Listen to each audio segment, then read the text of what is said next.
And welcome everyone. तो कैसे आप सभी लोग? मुझे उम्मीद है आप सभी बहुत बढ़िया और बहुत अच्छे होंगे। जैसा कि आप सभी बच्चों को पता होगा, कल 25 तारीख को आपका बीएससी नर्सिंग फर्स्ट सेमेस्टर का आपका applied physiology and applied anatomy का पेपर है। लेकिन बहुत सारे ऐसे बच्चे हैं जिनका एडमिशन बहुत लेट में हुआ था और उनकी पढ़ाई बहुत अच्छे से नहीं हो पाई, या फिर किसी भी कारणवश अगर आपकी पढ़ाई अच्छे से नहीं हो पाई थी तो हम question practice previous year questions लगा रहे थे। तो बहुत सारे बच्चों का डाउट आया, खैर अगर आप हमें इन जो सब्जेक्ट है हमारे अप्लाइड फिजियोलॉजी और एनाटॉमी से, इनके इंपॉर्टेंट टॉपिक्स के बारे में बता दें कि भाई अगर हमने ज़्यादा कुछ नहीं पढ़ा है और इन टॉपिक्स को पढ़ लेते हैं तो हमारे अच्छे मार्क्स आ जाए, ऐसा कुछ बता दीजिए। तो आप लोगों के लिए बहुत ज़्यादा रिसर्च करके बहुत अच्छे टॉपिक्स लेके आए हूँ। अगर आप लास्ट टाइम में अगर इन टॉपिक्स को पढ़ के जाओगे तो कसम से सच बता रहा हूँ कि हाँ, आपके मार्क्स अच्छे आ जाएंगे। यानी कि अगर आप ये सब पढ़ भी लोगे जितना मैं बता रहा हूँ तो एटलीस्ट बहुत अच्छे नंबर नहीं, अगर आपने कुछ भी नहीं पढ़ा तो एटलीस्ट पास ज़रूर हो जाएंगे।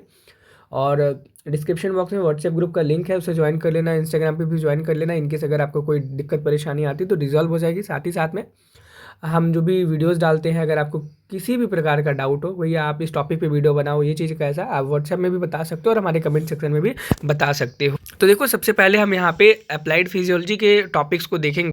तो अप्लाइड फिजियोलॉजी में भी अगर जो हमारा सबसे पहला यूनिट है जिसका नाम सेल फिजियोलॉजी है, सेल फिजियोलॉजी में देखो स्टूडेंट, सबसे ज़्यादा इंपॉर्टेंट क्या है? Cell structure and function. Cell structure and function को पढ़ना है भाई, कौन कौन सी सेल के ऑर्गेनल्स होते हैं, कौन कौन से उनके फंक्शन होते हैं। ठीक है, इसमें आप देखो दो तीन चीज़ें सबसे इंपॉर्टेंट जो पढ़ के जाना, सबसे ज़्यादा इंपॉर्टेंट है माइट्रोकॉन्ड्रिया को पढ़ के जाना।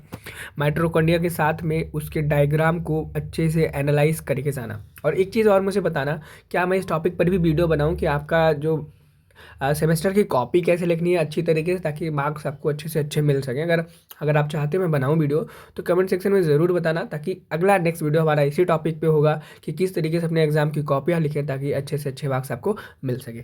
ठीक है, और यहाँ पे ट्रांसपोर्ट मैकेनिज्म ये इम्पॉर्टेंट है।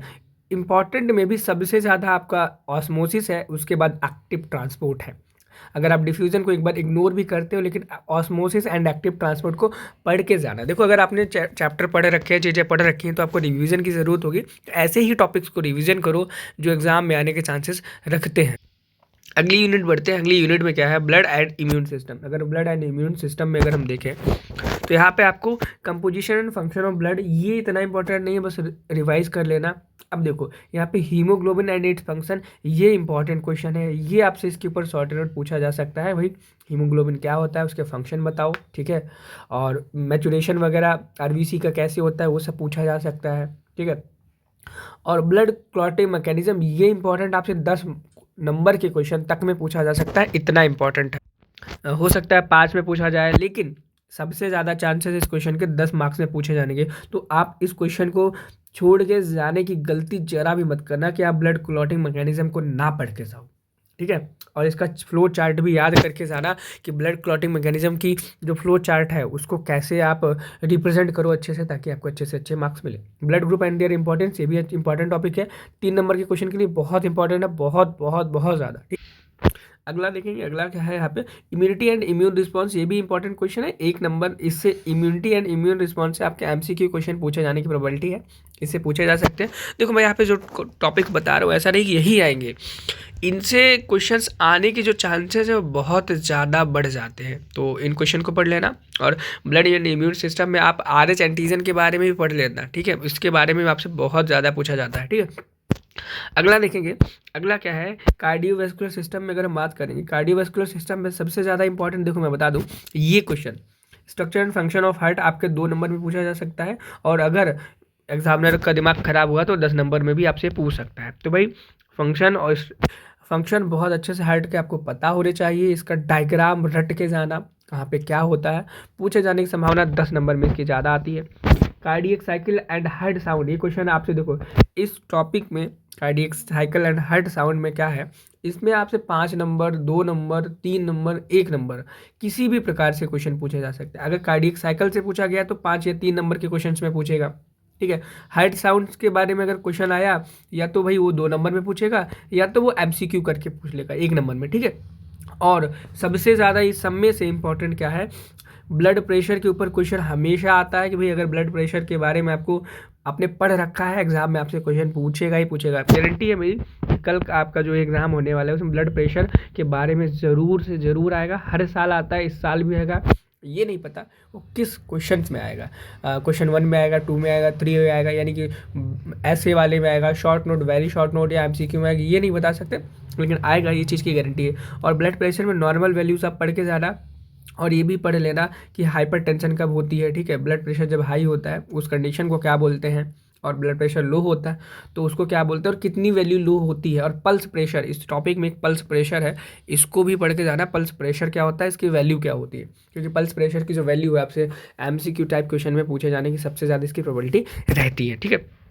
आगे हम देखेंगे, आगे ECG and it's interpretation, ECG को भी पढ़ लेना, ये भी आपसे 10 मार्क्स में पूछे जाने की संभावना है। मैं देखो वैसे पूछा एक ही जाएगा, लेकिन मैं बता इसलिए रहा हूँ, अगर आप पढ़ के जाओगे, ये फाइनल टॉपिक्स है भाई, अगर आप इन चीज़ों को रिवाइज करके जाते हो तो भाई गारंटी है कि हाँ आपके अच्छे मार्क्स आ जाएंगे, अगर अच्छे से आप इन सबको पढ़ के जाते हो। ऐसा नहीं है सेम क्वेश्चन आएंगे, यहीं से मिलते जुलते हुए आएंगे, और यही बहुत सारे क्वेश्चन एज इट इज़ रहेंगे। जैसे मैंने ब्लड प्रेशर वाला बताया, ये क्वेश्चन आएगा आएगा और आएगा, ठीक है। अगले क्वेश्चन पे मूव करते हैं। अगला जो टॉपिक है, अगला टॉपिक है रेस्पिरेटरी सिस्टम। तो रेस्पिरेटरी सिस्टम में आपसे पूछा जा सकता है, देखो मैकेनिज्म ऑफ ब्रीदिंग के बारे में, जो डायफ्राम है आपसे MCQ में पूछा जा सकता है कि भैया प्रेशर्स के बारे में बताओ। लाइक जब हम इंस्पिरेशन करते हैं तो हमारा लंग में जो प्रेशर होता है वो नेगेटिव होता है, पॉजिटिव होता है, ये पूछे जाने की संभावना ज़्यादा है, ऐसी चीज़ें पूछे जाने की संभावना है। और एज सच इसमें बहुत कुछ खास चीज़ें नहीं है, और ये MCQs में पूछा जा सकता है कि जो हमारा ब्लड है अगर 100 ml है तो उसमें कितनी अमाउंट ऑफ ऑक्सीजन ट्रांसपोर्ट होती है, कितनी CO2 ट्रांसपोर्ट होती है, ये चीज़ें पूछा जा सकती है। इसमें ऐसा बहुत ज़्यादा चीज़ें नहीं है जो आपसे पूछी जाएँ, ठीक है। और आपसे शायद ऐसा भी पूछा जा सकता है कि भाई हर लंग्स का डायग्राम बना, और उसके बाद रेस्पिरेशन का जो पाथवे है उसके बारे में पूछा जा सकता है, तो वो चीज़ें पढ़ लेना। कंट्रोल रेस्पिरेशन पढ़ लेना, ये इतना इंपॉर्टेंट नहीं है। सबसे ज़्यादा इंपॉर्टेंट था एक्सचेंज ऑफ गैसेस, इस टॉपिक में एक्सचेंज ऑफ गैसेस बहुत इंपॉर्टेंट है, इसको पढ़ना। और जो मैंने बताया ना कि 100 ml ब्लड में ऑक्सीजन कितना होगा और कार्बन डाइऑक्साइड कितना होगा, वो एक्सचेंज ऑफ गैसेस में ही आता है, ट्रांसपोर्ट ऑफ गैसेस में ही आता है, उसको भी पढ़ लेना, देख ले।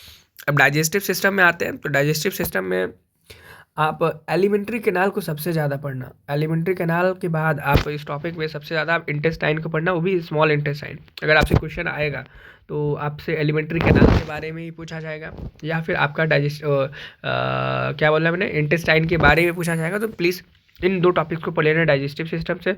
और एक्सक्रीटरी सिस्टम की बात की जाए, ठीक है, एक्सक्रीटरी सिस्टम के बारे में अगर बात की जाए तो सबसे ज़्यादा important structure of function of kidney के बारे में पढ़ना। ये क्वेश्चन आपसे बहुत ज़्यादा इंपॉर्टेंट है, अगर इस टॉपिक से क्वेश्चन आया तो ये आएगा। यूरिन फॉर्मेशन के ऊपर मैकेनिज्म आपसे पूछी जा सकती है कि write down the mechanism of urine formation, 3 या 5 नंबर में पूछी जा सकती है। और बाकी structure and function of kidney अगर पूछा जाएगा तो भैया सीधे सीधे 10 नंबर में पूछा जाएगा, पढ़ लेना। और regulation of water and electrolyte balance, ये इतना इंपॉर्टेंट है, आपको नॉलेज होनी चाहिए, लेकिन एग्जाम में आपसे ये नहीं पूछेगा। बाकी अगर यहाँ पे एंडोक्राइन के सिस्टम के बारे में बात करें तो एंडोक्राइन सिस्टम में आप जो मेजर एंडोक्राइन ग्लैंड्स हैं उनके बारे में पढ़ सकते हो। और मेजर एंडोक्राइन में भी आप क्या करो, मैं बता रहा हूँ, देखो कुछ चीज़ें ऐसी हैं जो इस चैप्टर से आती हैं, जैसे कि आप एड्रिनल ग्लैंड के बारे में पढ़ो। किसके बारे में?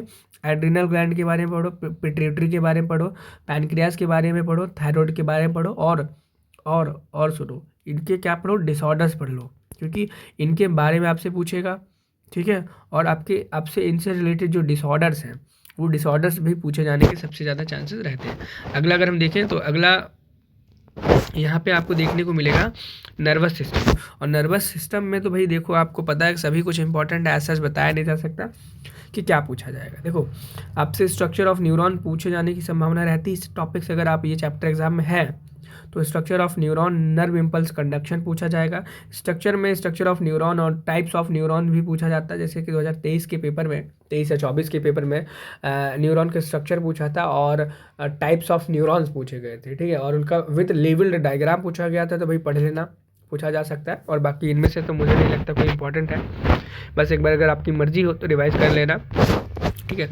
आगे रिप्रोडक्टिव सिस्टम है। रिप्रोडक्टिव सिस्टम से देखो मेंस्ट्रुअल साइकिल इंपॉर्टेंट है, और गैमेटोजेनेसिस पढ़ लेना। गैमेटोजेनेसिस में आप दोनों स्पर्मेटोजेनेसिस, oogenesis, 2 के दोनों पढ़ना, और 2 के दोनों इंपॉर्टेंट है। और ऐसा मुझे नहीं लगता कि कुछ और ज़्यादा इंपॉर्टेंट है, और होगा भी तो भाई एग्ज़ाम में आएगा तो पता चल जाएगा। आगे हम देखते हैं मस्कुलर सिस्टम में।